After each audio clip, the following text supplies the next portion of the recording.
Hello everyone, this is Tuba from তুবাস blog. আজকে আপনাদের সাথে শেয়ার করব আমাদের ভ্যালেন্টাইন্স ডেটা কেমন কাটলো সেটা নিয়ে একটা ভিডিও। আসলে সেদিন আম্মুরা একটা পিকনিকে গেছিলো, আমরা যাইনি কারণ আমাদের প্ল্যান ছিল যে আমরা 3 বোন মিলে কোথাও ঘুরতে যাব। তো আমরা চলে যাই ওল্ড দোহা পোর্টে। আর এই জায়গাটা আমার বরাবরই খুবই পছন্দের জায়গাগুলোর মধ্যে একটা। আর এই জায়গাটাতে যে কেউ গেলে তার মন ভালো হইতে বাধ্য। এত সুন্দর কালারফুল একটা জায়গা, আর পাশেই সমুদ্র, সব কিছু মিলায়ে জায়গাটা একদম পিকচার পারফেক্ট। প্রথমেই আমরা চলে যাই একদম সমুদ্রের পাশে, আর এত সুন্দর বাতাস হচ্ছিল আর পাখিগুলোর জন্য আরও বেশি সুন্দর লাগতেছিল।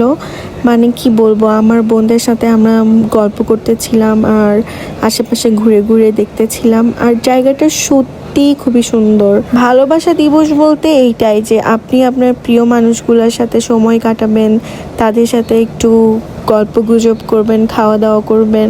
আর আমরা এইটার উদ্দেশ্যেই আসলে বের হয়েছিলাম। আমরা বেশিরভাগ সময়ই বাসা সবাই মিলে ঘুরতে বের হই। আর যেহেতু আব্বু আম্মু ছিল না, তো আমরা আব্বু আম্মুকেও অনেক মিস করতেছিলাম। কিন্তু পাশাপাশি আমি এবং আমার বোনরা খুবই সুন্দর সময় পার করছি। পুরো বিকেল থাকার পর সন্ধ্যা হয়ে যায়, আর সন্ধ্যাতে আমরা চলে যাই একটা ক্যাফেতে। এটার ক্যাফেটার নাম ছিল আর্থ। আর একদম সমুদ্রের পাড়ে বসে এরকম জায়গায় চা কফি এগুলো খাওয়ার তো মজাই আলাদা। তো আমরা অর্ডার করে দিই একটা চিজ কেক আর লাটে।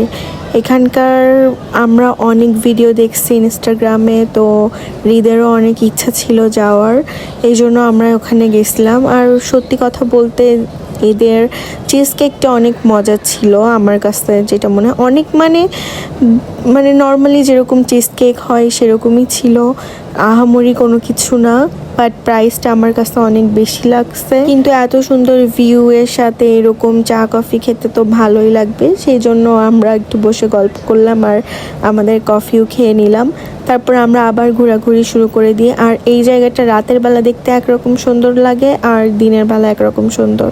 তো আমরা আশেপাশের দোকানগুলো ঘুরে দেখতেছিলাম, আর পাশাপাশি হালকা পাতলা কেনাকাটাও আমরা করে নিলাম। তারপরে দেখি এখানে খুবই কিউট একটা জিনিস, তো কিছুক্ষণ আমরা ওখানে মজা করে নিলাম, রত্নর সাথে ছবি ভিডিও করে নিলাম। তারপরে আমরা আবার হাঁটা শুরু করলাম। আর এই জায়গাটাতে এত সুন্দর সুন্দর আর্ট আছে কি বলবো। তারপরে আমাদের নিতে চলে গেল। আমরা বাসায় এসে একটা সুন্দর ভ্যালেন্টাইন্স ডিনার করলাম।